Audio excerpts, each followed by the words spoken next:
Like we're trying to go live here. Hey, Krita Photos, good to see you. All right, it looks like we're live coming on. Do you guys see my picture? Trying to experiment here. Again, it's Ian Corzine, your social media lawyer. Hey, BK42, let me know if you see me. Hey, Lizzie at Bullshark, good to see you. All right, let me see if there's anybody else coming on. All right, the People's Bookkeeper, are you on? Can you see me? All right. Anyway, so today, again, we're talking about what businesses you can be involved in during this very difficult time and succeed.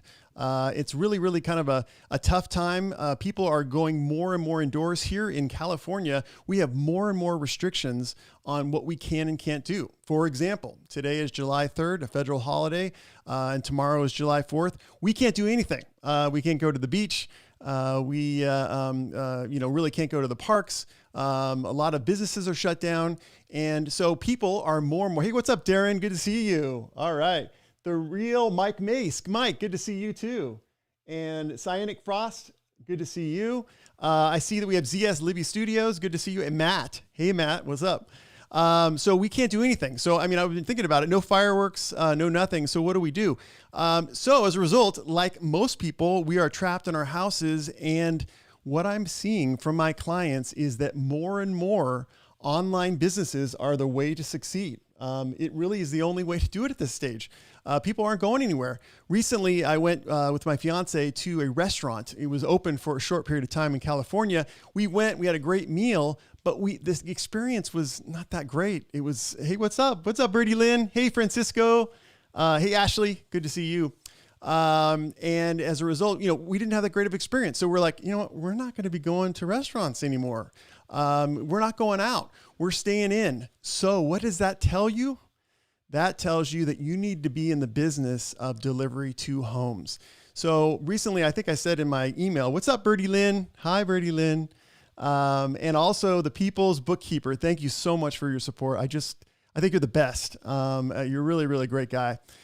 And also, who else do we see? We have JT, the sharer. Hey, hello. What's up, brother? So anyway, what I wanted to bring up was I had a friend recently contact me, and his dream was to start a restaurant, and he began the process last year. He sold his house to get some money together so that he could have the down payment and some money for tenant improvements. And so he went through the process, got the permitting, and he was all set to open in January of 2020. Hey, Dimmy Hard, good to see you, Dimmy Hard. And he was all set to open up on January 2020. There were some permitting issues that occurred. And so as a result, he had to be delayed for a month or two. And by the time he was ready to get the restaurant up and running, COVID happened and no one was going to restaurants. Matter of fact, our governor did not allow people to go to restaurants. So he just physically could not do the business. He recently contacted me. Hey, what's up, Darren? You're there too. Yeah, awesome. Enigma, how are you? Ian, I'm not into much of the stuff like this, but you just make it interesting. Oh, that means so much to me, Enigma. I just really, really appreciate it. So he called to me, and he's been a best friend for life. And he basically said, Ian, I don't have the funds to make it financially sustainable. So I'm just going to have to walk away from the many thousands of dollars that I invested in this new restaurant opportunity. He was real down. He was real depressed. And I certainly felt that depression because I've had some disappointments too of late. However, I also, being a lawyer, am trained to look for those opportunities. And I saw an opportunity in his story. And that opportunity was, hey, why don't you take your food knowledge, the great recipes? Hey, Katie Lynn. Hey, how are you? Why don't you take your food knowledge and why don't you convert it into a catering business? It's very simple, right? These days, to get online, to do delivery service, delivery of groceries, delivery of food, you certainly could go to the DoorDash route, which is a very, a great way to do it. Sign up for DoorDash, but you can also just start up a website for very little money, Wix or I'm trying to think, Squarespace. These things are fairly low cost and they look professional, and you can really hyper focus on your general area, your locality. So in my case, I'm in the Westlake Village area in Southern California. So if I was going to do a restaurant, I'd focus on only Westlake or even a portion thereof. And then what I would do is do some advertising, some pay-per-click. If I had a specialty in this particular case, Derek, my friend Derek, he does a lot of Mexican cooking, and so Mexican food cooking. So he would focus on Mexican food. And what he could do is create this website and offer awesome quality, authentic Mexican food to be delivered. And people, I think this is going to be the future, I think, is this customization. You know, it used to be customization, going to Amazon and getting your own products and all those kinds of things. But these days, we're going to be able to order what exactly we want and have it delivered to us because there's no other opportunity. I want to take a moment to say hi to some of the people that have come on. Zany Zara, thank you so much. Thank you for saying hi. I appreciate it. It means a lot to me. Nelvi, thank you. Yeah, well, good to see you in Brazil. I want to visit your country as soon as I can possibly get on an airplane. May Bell, good to see you. Josephine, hi, happy to catch you live. Thank you. I'm really happy you're here. And then BK42, one of my great friends online. Bertie Lynn, thank you for the hearts. And then let's see, is there anybody else? Donna Bell, hi, how are you? Let's just see if we got real Mike Mace here. We got Elijah, hey, how are you there on Instagram? We got Sean DeLamus, woo! Good to see you. We got Ernest, we got Gualcigo, Gabriel. Golly, we got so many people here. How are Ernest? Good to see you. How are you doing? Thank you so much for joining us today. So I said, what if you were able to transform what you had, which was going to be a brick and mortar restaurant, into some sort of catering situation or food delivery situation? Think about it.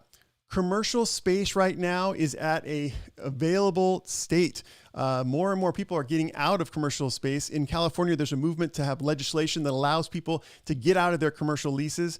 So that's probably going to happen more so. So commercial space is going to be cheap. So what if you were able to get 1,000 square feet, use a kitchen that's not being used? It could use it at night, maybe when it's being used during the day or whatever, and get a great deal, and then be able to use that opportunity to make your food and then have it delivered. Some of these people are actually doing different types of food delivery. They might have part of their kitchen dedicated to Italian and the other part dedicated to Mexican food. So there's a lot of opportunity. And then the best part is that there's a big labor force out there. A lot of people, now are on unemployment, but that's not going to be for forever. Unemployment will run out and people will need jobs. And I think that that's a job that people can do and feel safe, right? They can wear a mask and they can deliver food, make some money, make some tips, and so feed their families and at the same time survive this difficult time. I also want to say hi to Josephine. How are you? And Yaye, good to see you live for the first time. I know, it's been so hard to get this technology to work. I tell you, 50 something joined. Hey, how are you? It's so great to see you. Let's see who else. Anybody else coming on? Yeah, Birdie and Donna Bell. Thank you. Now it's a true power shift. Yes, I totally agree with the power shift. So what does that also mean to you? Let's say you're not into food service. Let's say you don't want to cook and deliver it. Well, there's so much opportunity out there for like on Upwork. I'm thinking about it, Fiverr, Upwork. I use Upwork all the time. There's so much, specialty on the website. And if you have a unique skill that you can deliver digitally, you can be on Upwork and you can work when you want to work. There's some people out there who are even on unemployment and they're on Upwork. So there's a lot of opportunity out there. So if you have a special skill, let's say you're a creator like me. If you're a creator like me, you have to know how to edit your videos, right? And it's so funny. Like, when I first started, I was just a litigator. I was a federal prosecutor for a period of time. And then I was in court all the time. And I had to learn FCP and I had to learn about different cuts and lights and things like that. So you did too, I'm sure, right? Because you are succeeding on the platform, whether it be Instagram, Facebook, or YouTube. So you have a skill.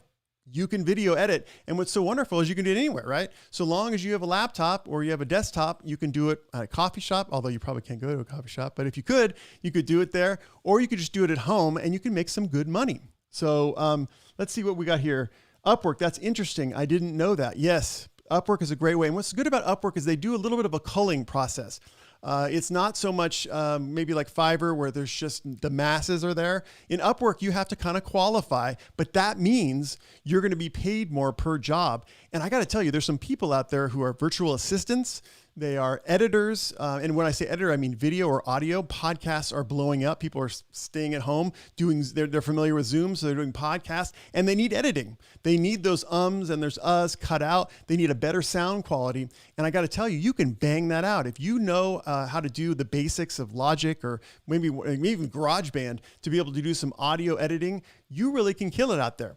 So let's see. Hey, Yandav, good to see you. Let's see. Cyanic Frost says, I came to his Instagram from YouTube. I'm a creator and found his videos helpful. Thank you, Cyanic. I appreciate it. Ballers Tribune, how are you? Thank you so much, Cyan. I appreciate that. So let's see what here. It says BK42. I guess Ian Corson is the best one for that as well. Well, BK42 is a good example. Unbelievable graphic artist. I mean, I've never encountered someone who's better than him. If you would like to hire a BK42, you could reach out on this chat in YouTube and get him. He's the best. I've used him for my logo. All your social media stuff is all done by BK42. So I really, really support him and think he's a great guy.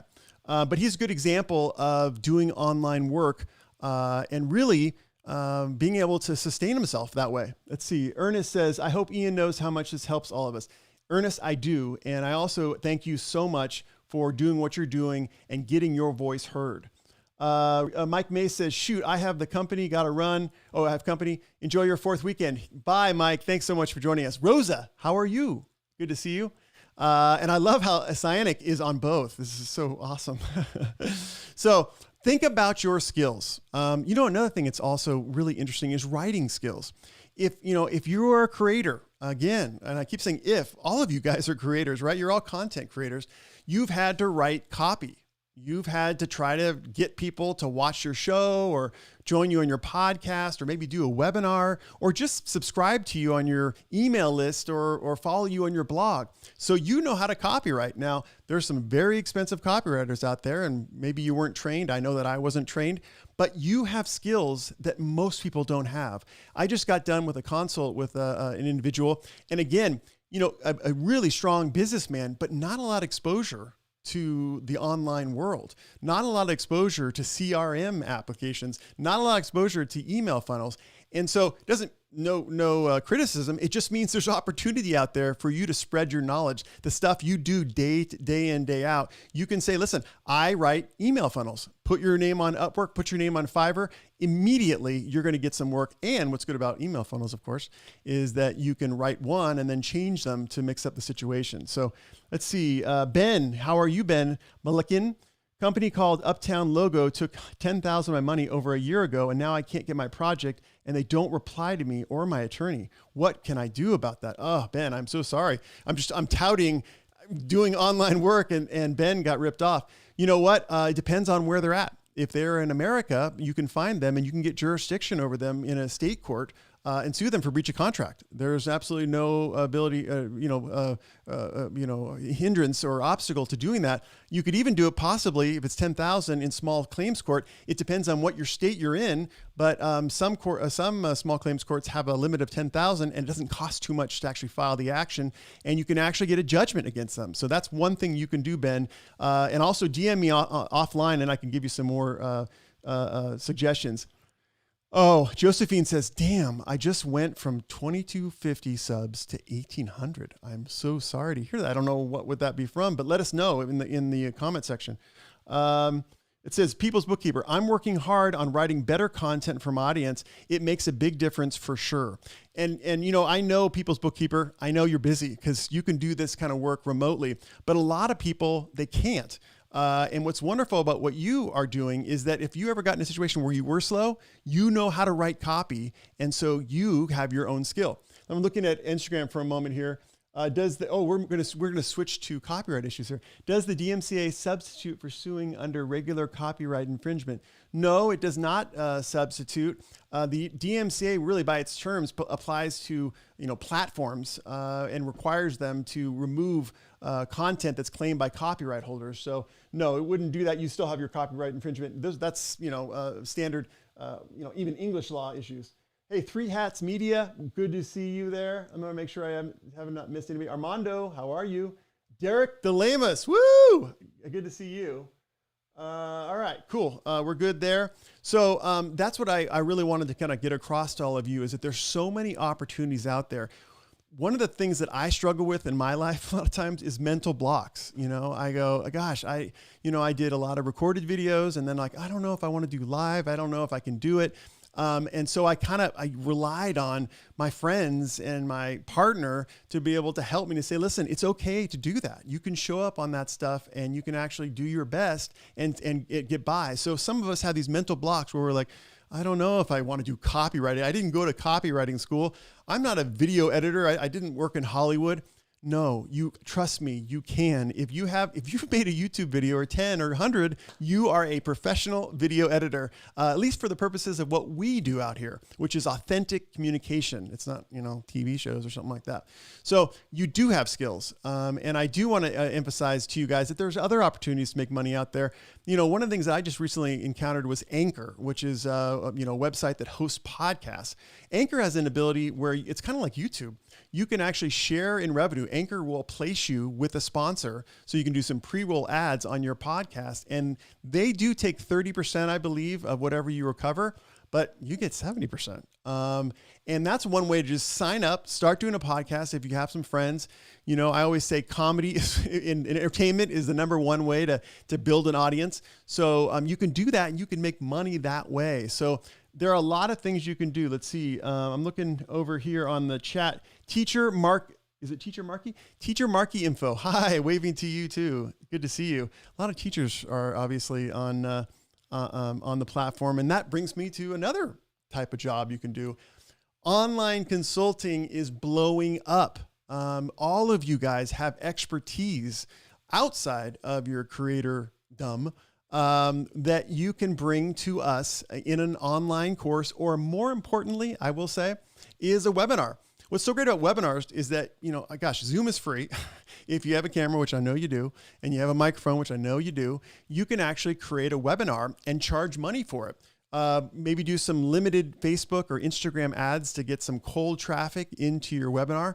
But gosh, if you charge $20 for a webinar and you got 5 people, that's $100, and that's for talking for however long. So there are a lot of opportunities for you to bring out your skills and bring out your passions, and then be able to bring it to us in exchange for us paying a small nominal fee.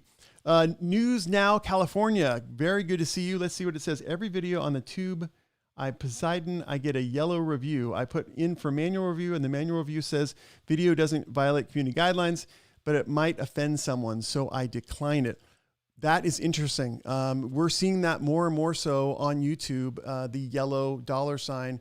And that's because they're getting more and more strict on copyright. And also, you have to remember that during this difficult time, YouTube has more and more AI. Less and less employees are actually looking at videos and doing the appeals process. So they're erring on the side of splitting, of demonetizing videos. And so you're going to have to be aware of that.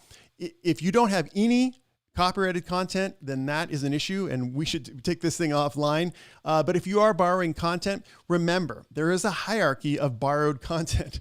Maybe I should do a video on this.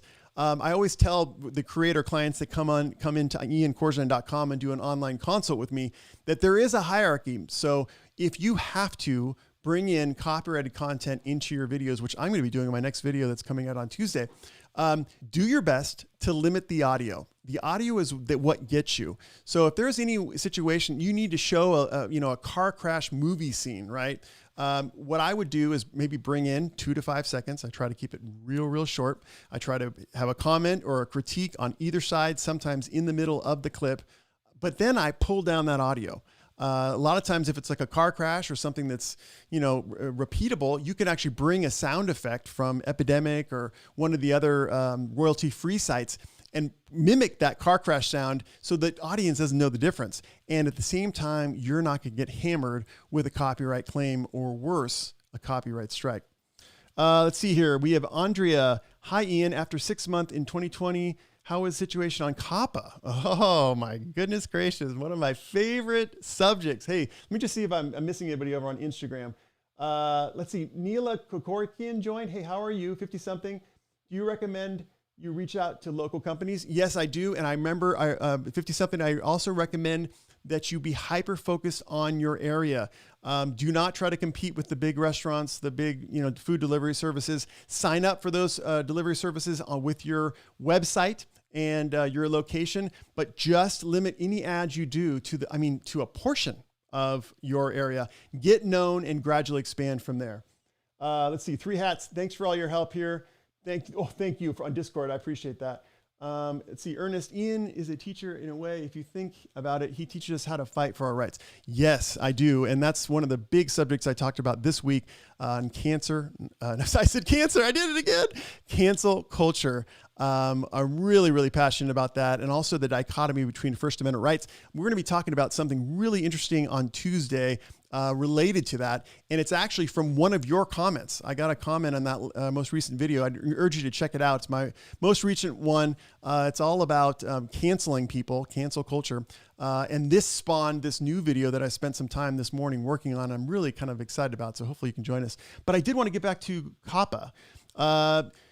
How was the situation on COPPA? Well, let's just give some background. Back in December actually it was November of 2019, the COPPA controversy popped up, and I did a couple of videos. If you haven't seen those, check those out on my channel. I think you'd like to learn about them. But the bottom line is COPPA was a set of laws that was adopted many years ago that really came to an issue when YouTube settled with the government to basically say, we are not going to collect private information from people who are younger than 13 years of age without parental consent. And really what that did is it forced YouTube to create this system, which I'm sure you all have seen because you guys are creators. Let's see here, even on Instagram. Bren White, good to see you. Oh, thank you so much. Sean, good to see you too. So it forced all us creators to mark our videos. So to this day, you'll see it multiple ways. Whenever you upload a video, you got to say, this is not made for kids. Or you mark your whole channel that way. And so what I've seen a lot of is, the beginning in January and February of 2020, had a lot of creators come to me and say, listen, my life is over. I made children's videos and I made bank. Because next time you see, usually there's an article that pops up on Google at some point. Every month they talk about the top 100 channels on YouTube. It's so fun to read because you'll see systematically that the top, I want to estimate, and I could be wrong, I would say 70 of the top 100 are kids channels. The remainder are review channels and then big pop star channels that videos get watched. If you think about it, the most watched YouTube is actually repetitive view. So think about it. Review, that there's usually funniness to it. People want to watch it again. Kids have unlimited time a lot of times, and their parents allow them to watch a lot of YouTube and watch the videos over and over again. So those are the biggest channels. And I always thought that was kind of interesting because COPPA really shook the world of YouTube. What I'm seeing from my creators is that they've gone fairly quiet. And what I mean by that is that they're really conscious. Some of these creators and people that are my clients make lots of money. I don't even want to go there. And so they don't even want to touch it. So what they've done, I think I can speak uniformly, is that they've moved to more general audience content. So if they had 2 boys that like to shoot, or play with toys, they maybe now have converted the channel more into a family-oriented channel. It's not all about toys. It's about adventures or travel or things like that. So they've tried to leverage their audience and move them to a higher age range. And so as a result of that, they were able to say either their whole channel is general audience or just the videos that they're actually doing are general audience. So it wasn't as big a scare as I thought in the beginning. A lot of people came to me saying, my life is over. I cannot put food on the table because this is my business. And now kids' channels are demonetized, no features, no comments. What am I going to do? So I think what's happening is just a market shift to general audience content. And I also think that some creators, I know personally, have gone to YouTube Kids, and they've gone to YouTube directly saying, listen, we make you a lot of money. We want to be showcased on YouTube Kids. And that's how they get their resources. Now News California, good to see you. Aunt B Sewing, quilting and crafting. Hi, everybody. And Psycho Ducky's here. Good day from South Windsor, Sydney, Australia. You know, it's so funny. I've been doing some research into Australia and New Zealand as possible escape spots. You know, like if anything goes wrong, maybe we need a place to go to. So I've been looking at that way. Let's see here. We watch kids YouTube every day for at least 2 to 4 hours a day. I know. It's the thing. Artsy fartsy. YouTube is demonetizing people left and right if it's not 18 plus content. For example, Creepshow Art got yellow carded. I forgot what though for. Okay. Yeah. I mean, we're definitely seeing that. Just remember, guys, you got to have a little bit of patience with YouTube. They're doing their best, but you know, half their staff is no longer in the offices. So you do gotta have some patience. This is a free platform. You are being able to make money on the platform. And so if you're going to err on the side of not using copyrighted content so that you can avoid that yellow $sign. Blue joined. Good to see you. Hey, Tim Tanko. Let's see. Bren White says, I'm not going to lie. If Ian made a jersey that said Team Corzine copyright law, I'd buy it. Oh, Brent, that's so great. And as it so happens, I have one right here. No, I'm totally kidding. Let's see here. Josephine says, Ian, would the disclaimer that even be enough if people are actually responsible for the certain lines in the lyrics? No. Yeah, I get that question all the time. Disclaimers are not enough. Attribution, meaning citing your source, is not enough to get around copyright infringement, copyright claims, or copyright strikes. What it does is it signals an intent to YouTube and to the copyright holder that you don't want to violate their copyrights, but you do want to honor fair use law. Fair use law is really in my bones. I believe it is. I'm a diehard fair use person because I believe that if you trace art to its lowest common denominator, you will find copying after copying after copying. Art is the foundation for the future art.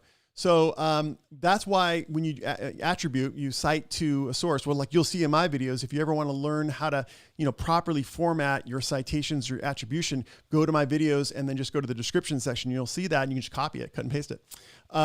Is because you want to be able to express that you are using this copyrighted footage for a purpose that's available under Section 107. So like commentary, we have an absolute right to look at art and to critique it and to comment on it. We have an absolute right to parody art. I have an absolute right to make, and maybe you guys are showing my age here, but like Star Wars, and then they made this movie called Spaceballs. It was an unbelievable parody. Yes, lawsuits arose out of it, but for the most part, it was completely approved because it was a parody. We have the right to make fun of stuff. That is something that is protected by the First Amendment to the Constitution. So doing this attribution only signals to YouTube that you are doing it with a good intent. And I always advise you to do that, because what happens when you get a copyright claim and you want to contest it, you click, appeal, and then you direct yourself to the comment section and say, listen, from the very beginning, I was using this for a fair use purpose. So that's why I always advise it. I have a couple more questions and then I have to go because I respect your time. We're not doing, we're only doing 30 minutes, and I'm going to be doing another one on Sunday at 8 a.m., trying to vary the times a little bit. It's 8 a.m. PST. So if you're around, I'd love to have some coffee and chill with you a little bit, talk a little bit more about copyright law or some of the subjects of the day, and also the First Amendment. That's coming up a lot with my content in the next few weeks. So I'm happy to talk about that. Let's see, who are we on here? Let's see. Tim Tanko, he took off. See you later, Tim. Panda Man, how are you? Good to see you. I just want to make sure I say hi to everybody. Time Design, what should I do to put a counter copyright claim? What should I do? I put a counter copyright claim, but it got rejected. Well, I hate to say, go back to the drawing board.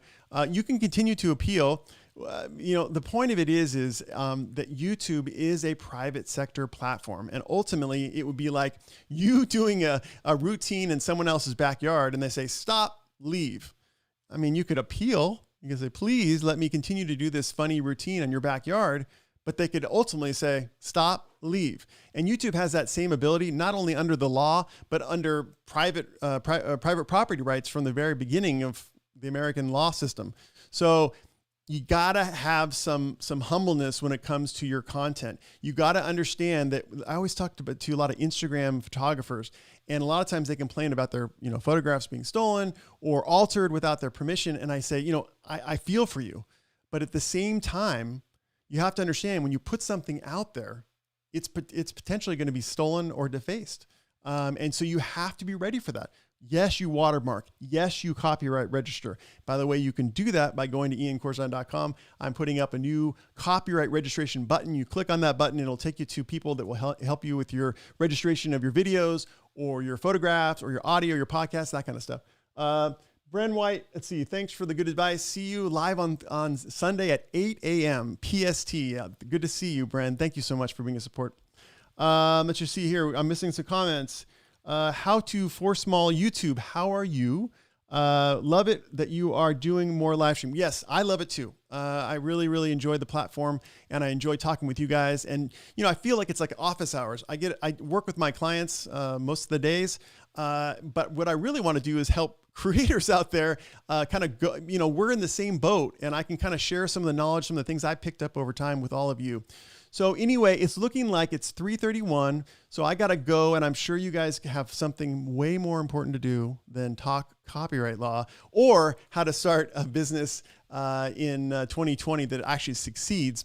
But I just want to tell you, thank you from the bottom of my heart for all the watching of the videos and the comments. I really treasure them, each and every one of them, because I think it's a great way to connect and be able to share our knowledge. And I encourage you guys to do the same thing and include me in that. You do lives. I want to be in your lives. You do videos. I want to watch your videos.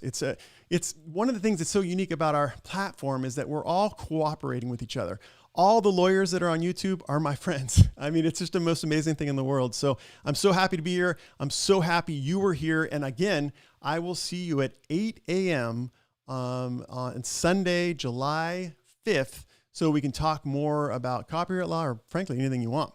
All right, guys, I'm out of here.